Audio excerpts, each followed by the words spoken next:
A Legion of the Damned Spacemarine on bike. Should we have based this on Ghost Rider? Probably. You'd be forgiven if you thought this was Nicolas Cage in the grimdark future, but I wanted to put some blue flames on this, so we went with Hades from Hercules.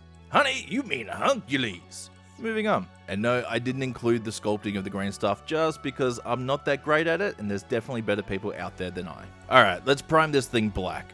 For this one, I'm not going for a clean aesthetic. It's going to be somewhat grimdark, but not quite. All I really want to do is set an atmosphere, and to start off with that, I kind of want to soften that black. So I'm going to shoot Deep Ocean Blue and Terrestrial Titan through the airbrush just to soften a little bit. I'm just aiming for some of the edges, some of the panels. I just want to take the intensity away from the black. But don't worry, as we add more things, this will still read as black. And you don't need an airbrush, you can do the same thing with dry brushing if you want to. Just remember, don't go too hard, don't go too bright, we just want to take the edge off. The blue I focused a little bit more towards the flame and where the glow would be, the purple kind of takes care of everywhere else. I am going to do a little bit of edge highlighting here, and the color is Night Sky from the Army Painter. It's a very desaturated blue-gray. But we're not going to be doing everything, not even close. I'm only picking out a few things just so we get some extra contours to bring out the shapes. There's going to be a fair bit of weathering at the end, so I'm not too concerned with making it super sharp. Up next, Cobolt Blue. This is probably one of my favorite new metallic paints. And if you're a Grey Knight player, you are going to love this. It's basically just a cold silver. Obviously, I'm going to be picking out the metallic parts on this, but I also don't want to go overboard. Because it's pretty bright in contrast to the rest of the model that's supposed to be reading as black, we're only going to pick out a few areas, and I'm not even going to highlight it. We want all the attention to go to the blue flame and the glow that comes off it, so we don't want to really pull away from that. But we're still going to balance it out by taking the end of the bolters and obviously the blades on the chainsword. Here's the part we all wanted, the blue flames. Again, yes, I am using an airbrush and I'm going to be focusing a lot on the face and the fire itself, but you can 100% dry brush this in and then go in with a little bit heavier white just to make sure all those flames are covered and you won't need the airbrush. But if you are going to follow along with an airbrush, try and aim directly for the flames, and that little bit of overspray, that's what we're going to use for our glow. For this particular model, because I didn't want to go absolutely ham with the flames, I only kept to the marine. Obviously around the head and the flaming skull and the legs, that was basically it. A lot of people ask me how I airbrush white so smoothly, and I have two secrets. One, it's an off-white. I don't go for actual white. I don't care what anybody says. True white does not work through the airbrush if you're talking acrylic paints. And two, I thin everything down with the war paint stabilizer. Obviously, we're into the blue now, and this is just magic blue speed paint. With light passes of speed paint through an airbrush, or even glazing and tinting with a standard brush, we're going to be blending the black armor into the glow, which is obviously now going to be blue, and then all the white is going to get really, really electric. With the blue, I want to overshoot a little bit more so we actually do get the blending between the black into the blue, but I'm also not going crazy and just spraying absolutely everything. This is very, very contained. Obviously, you do want to overshoot a little bit so we can create all those transitions, but again, we don't want to go insane. Now here comes the super dynamic part. We tried to blend that black into the blue, and what I'm going to do over that transition is a very light tinting of Purple Swarm speed paint. When I say light, this is probably about 50-50, so you get a little bit of that purple hue come through, but it doesn't take over. If you want to take a couple of passes at this, you go for it. Paint however you want to paint and paint to what you like. For me personally, I like to take the purple into the blue and kind of create that almost blue ink feel.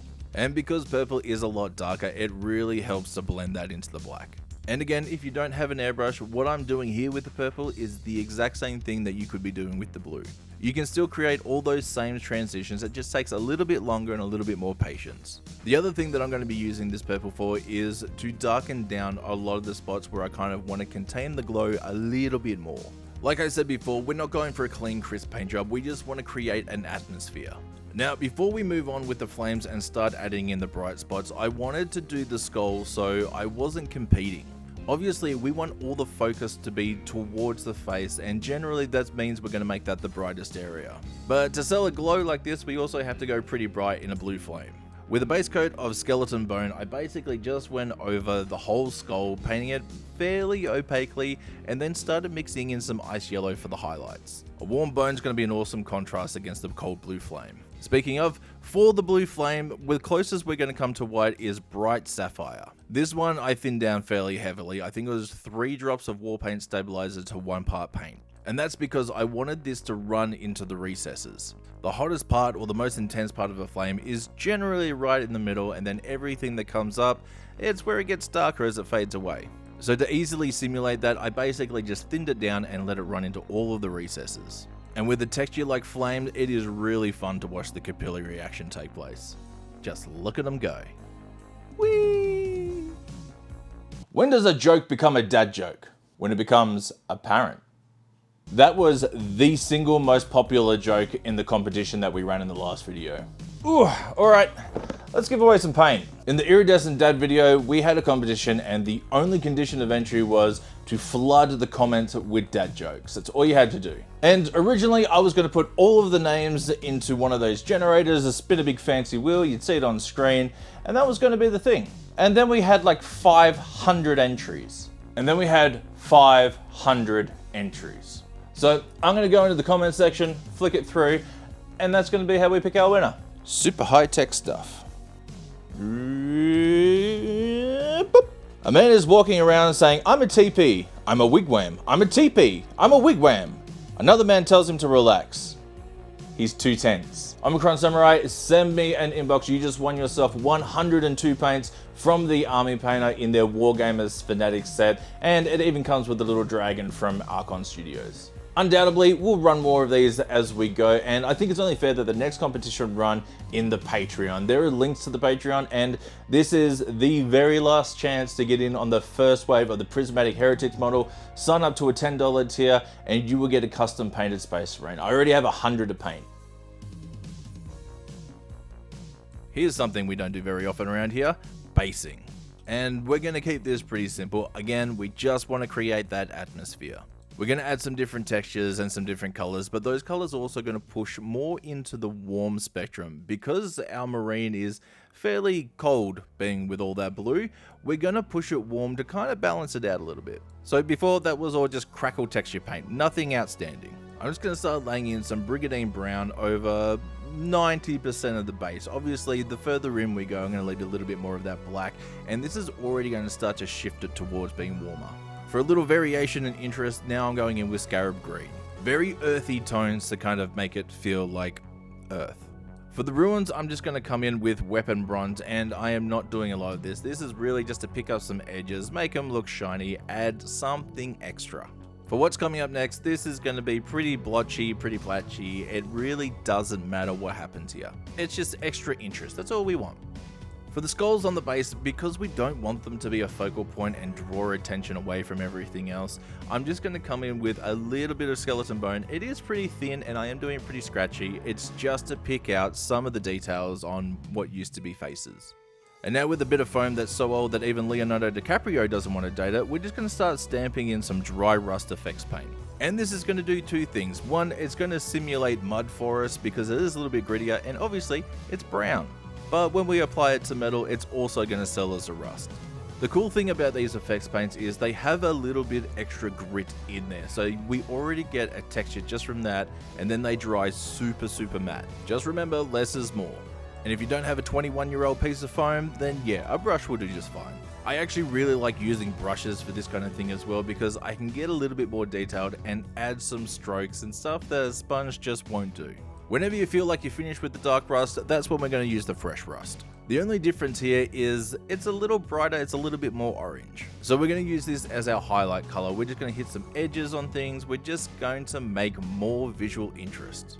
In saying that, be very sparing with this. You only want a few little speckles here and there just to make it look like something. Let all the dark rust do the majority of the legwork, and then just kind of be the cherry on top with that fresh rust. After that, I like to go into a little bit of Verdigris just because it's this weird green minty kind of color, and well, we all know what Verdigris is. I find with the Verdigris effects paint, the thinner you kind of push this around, the more realistic it looks, especially once it dries. And now for something completely different, something called Oozing Vomit. For what we're doing here with all of our different textures and warm colors, having something goopy and shiny, that's going to fit in just nicely. And if you're a Death Guard player, you're going to love this stuff.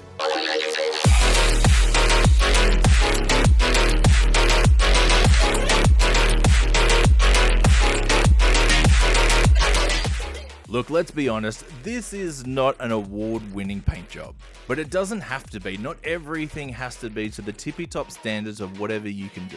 For something that took me about 2 hours in an afternoon, I actually really enjoyed it. And for a tabletop standard, I would have an entire army like this.